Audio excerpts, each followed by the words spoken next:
Good afternoon. Today we're going to continue on with gas laws. We're going to talk about the ideal gas equation, partial pressures, and then some applications for the ideal gas equation. Hopefully most of you are familiar with this gas equation and you're comfortable with it. Thursday we begin kinetic and molecular theory, and you're going to find that to be a little bit more challenging. Very few students have seen this in high school, so that material you're going to want to make sure you read the book carefully and understand what's going on. So it's an important aspect in science because it explains how energy and particle motion are connected. Some other things I'm going to try to do is blend the RPL material more in with the lecture. This means you're going to have to really pay attention to lecture to actually answer the RPL questions. Some of the questions are going to be connected with the material, and some of the questions are going to be a little bit more obscure. But my goal is to sort of insist that you watch the lectures and pay attention to the material. I'm kind of aware that there's some of you who I don't think you're really following along, so I'm going to try to prod you along a little bit to make sure that's happening. So anyways, this material I'm going to go kind of quick through, so these will be some fairly short lectures. But then on Thursday we're going to have a lot of material to cover. So anyways, let's go ahead and get started. This is part A of lecture 13. Problem set 5 is available, and it's due Sunday at 5 p.m. Now this is Sunday, not of this upcoming Sunday, but the following Sunday. I'm not exactly sure what day that is. So make sure you go online and you start doing it and check to see what the due date is. There'll be an RPL. It'll be associated with mastering, and future RPLs will be linked with lecture. So make sure you're paying attention to lecture and answering those questions. Also, for those of you who have been turning in or have been asking to turn RPLs in late, you cannot do that. You have to turn them in on Saturday at the start of lab. Exam 2 will be Saturday, March 7th. This is after break, so be aware of that and make sure you use break time to catch up on lectures that perhaps you've missed. So today we're going to cover Section 4 of Chapter 5, the ideal gas equation. Section 5 is applications of the ideal gas equation, and Section 6 is mixtures. This is also known as partial pressures. On Thursday, we're going to talk about gases and chemical reactions, very complicated topic. And then we'll talk about Section 8. Section 8 is rather long, so I broke it up into two parts, but it's kinetic and molecular theory. This is the theory of the particle nature of gases, and it's sort of an important topic if you pursue science beyond general chemistry. All right, so Chapter 5, remember the 4 quantities that you kind of focus on with gas laws include temperature, volume, moles, and pressure. These are known as thermodynamic variables, and of course they're very important in topics such as thermodynamics. Let's go over the gas laws one more time, this time with some demonstrations. First of all, Boyles Law relates pressure and volume, and we have to remember that when we're thinking about Boyles Law, the number of moles and the temperature have to be constant. Here's a demo of Boyles Law. I have a balloon, I put a little bit of gas in it, and now I'm going to plop it into this container, and then I'm going to attach this hand pump, and I'm going to suck some of the air out of the glass tube. Let's see what happens to the balloon. Okay, this takes a while, so let me pump and we'll see what happens. Okay, well that hand pump was giving me tunnel carpal syndrome, so instead I've attached our setup to a vacuum pump, and this can draw pressure down to about an absolute pressure of a couple millimeters of mercury. I've had them down to at least 20, and I know people can get them lower than that. So as you can see, the balloon is inside the glass bottle. I'm going to turn the pump on and see how big we can make that balloon without having having an implosion.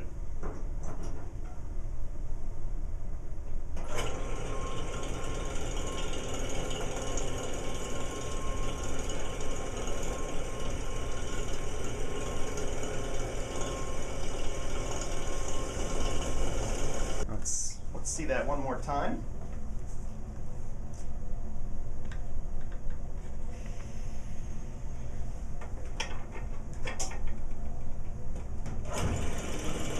So the balloon has a fixed amount of air in it, and the way it's inflating is because I'm withdrawing air that's atmospheric pressure from the bottle.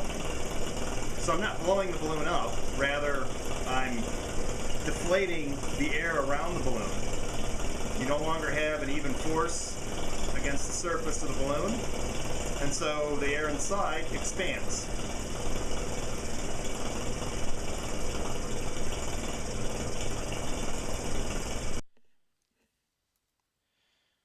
Charles' law, we're relating volume and temperature. Then in this case, the pressure and the number of moles have to be constant. Also, we have to remember that the temperature must always be in Kelvin. So always make that conversion from degrees Celsius Here's to a very Kelvin. simple demonstration of Charles' law. I have a balloon. As you can see, it's probably about 2 or 3 liters in volume, probably about 2 liters, 2.5. And what I'm going to do is just simply take the balloon and bury it nice. And we'll watch and see what happens with the volume.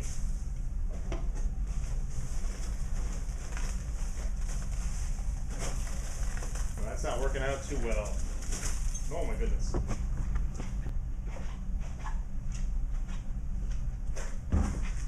Okay, so the ice demonstration isn't going too well. So what I'm going to do now, speed things up a little bit with a little liquid N and with a little liquid nitrogen.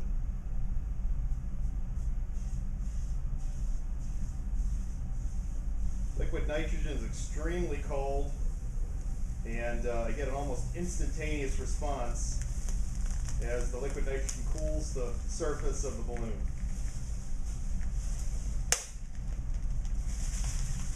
And liquid nitrogen is so cold that inside the balloon all the gas is condensed, and you can't see it on the video, but there's actually liquid oxygen present at the bottom of the balloon.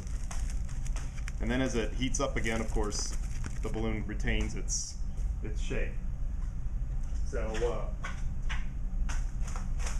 the cracking you hear is the sound of a plastic tub that I have contracting in parts and cracking. So I just wrecked the tub. Finally, Avogadro's law, we're relating volume to the number of particles, or the number of moles. So here, constant pressure and temperature must be observed. The smallest volume. So if I ask what's the limiting reagent here, clearly the sodium bicarbonate is the limiting reagent here. With these last two, it's the acetic acid. And with this one, I'm not sure. It could be one or the other, or maybe it's an equivalent amount. Okay, so that's a demonstration of limiting reagents.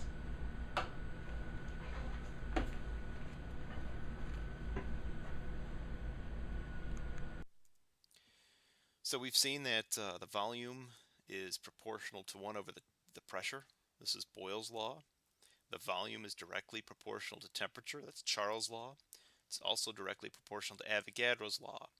Now notice I've connected everything to the volume.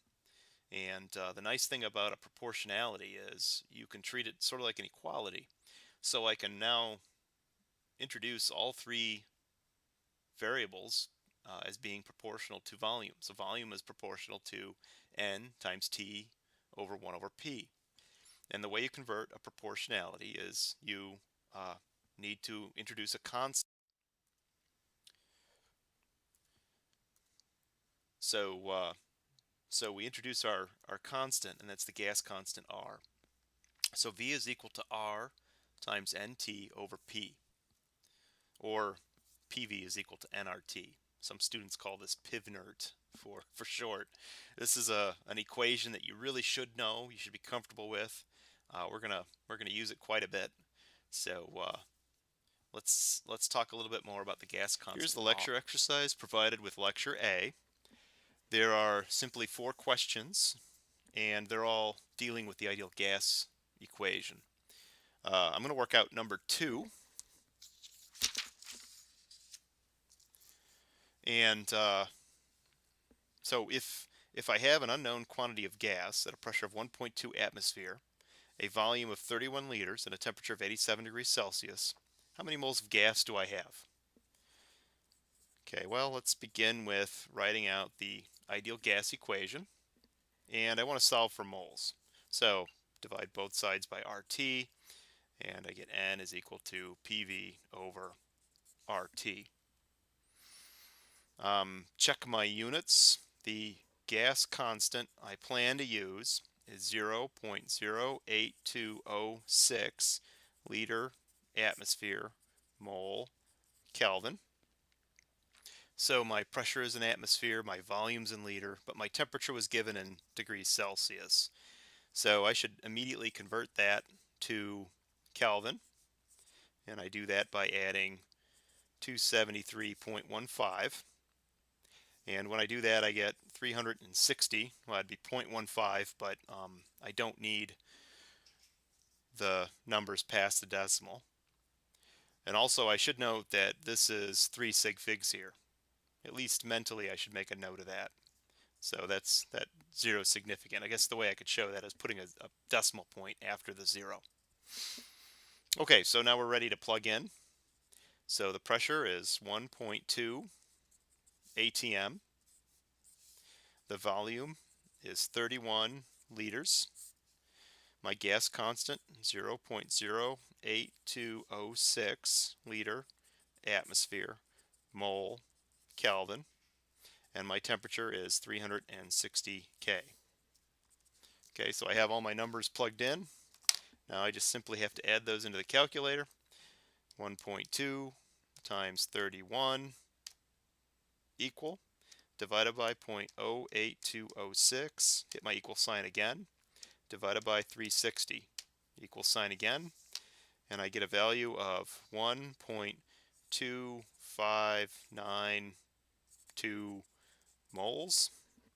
How many sig figs did I need? Well, I had 2 for my pressure and my volume, so I need 2 for my final number of moles, so I've got 1.3 moles.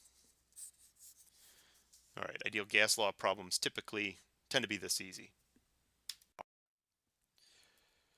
The constant of proportionality is known as R, the gas constant. And the gas constant is a number that depends upon the units that we're introducing.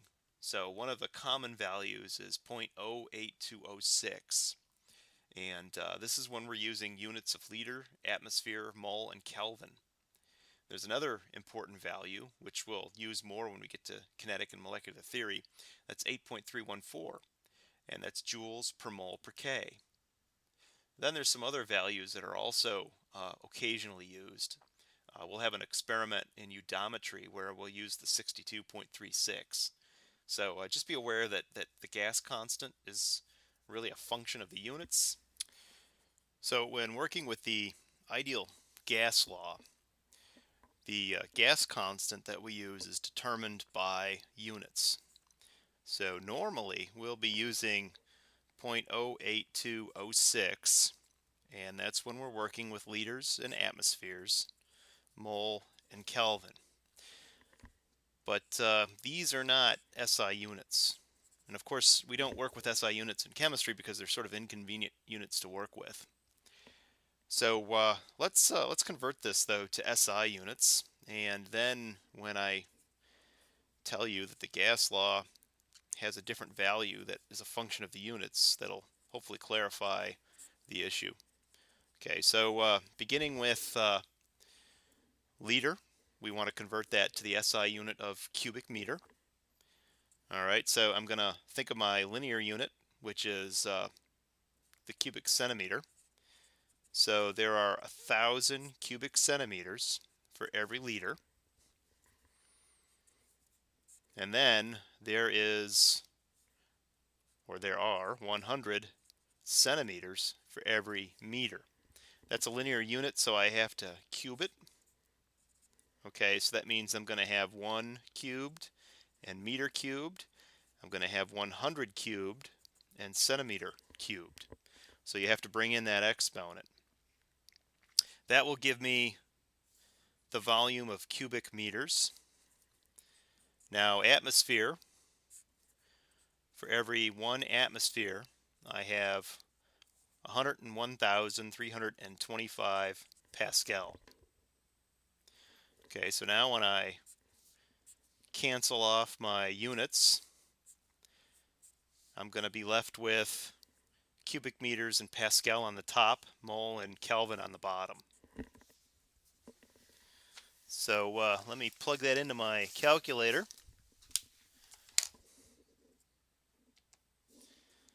So 0.08206 times 1,000 divided by 100 x to the third, and then multiply this times 101,325. And I get 8.3147 Pascal, cubic meter, mole, Kelvin. And but it's the same value. The temperature in gas law problems must always be in Kelvin, so this is regardless of our gas constant units. Another important note is that the ideal gas equation is an equation of state. And that what that means is it provides all of the important variables of the system. And in this case, that's P, V, T, and N.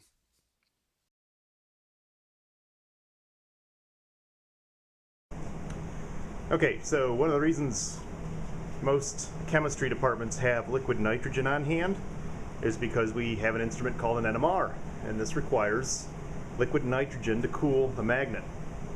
Actually, this one in particular requires liquid helium to cool the magnet, but the helium is not something that is accessible. Liquid nitrogen is typically stored in large tanks like this, and I'm going to dispense some liquid nitrogen for a demonstration that I'm going to do in a few moments. The dewar, it's a special container for storing cold liquids like nitrogen. Put on a glove because the liquid nitrogen is extremely cold. Notice I'm also wearing my goggles. So it's challenging to dispense because initially the liquid nitrogen will produce a lot of vapor and you can't see the liquid itself. Also, as it makes contact with the surface, it evaporates rapidly.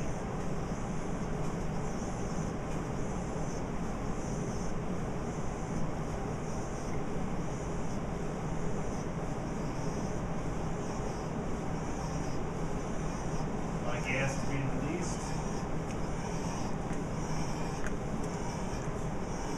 and the tubes are getting chilled. Eventually the liquid nitrogen will come out. The tube itself is solidifying or turning hard, and that's because it's getting cold. Eventually I'll start to feel the weight of the liquid in the tubing. More vapor now.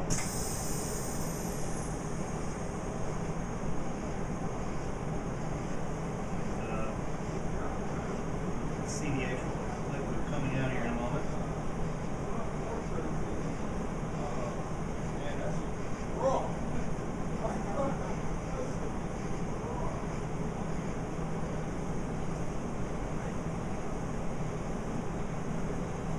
I can see the dewar starting to fill up.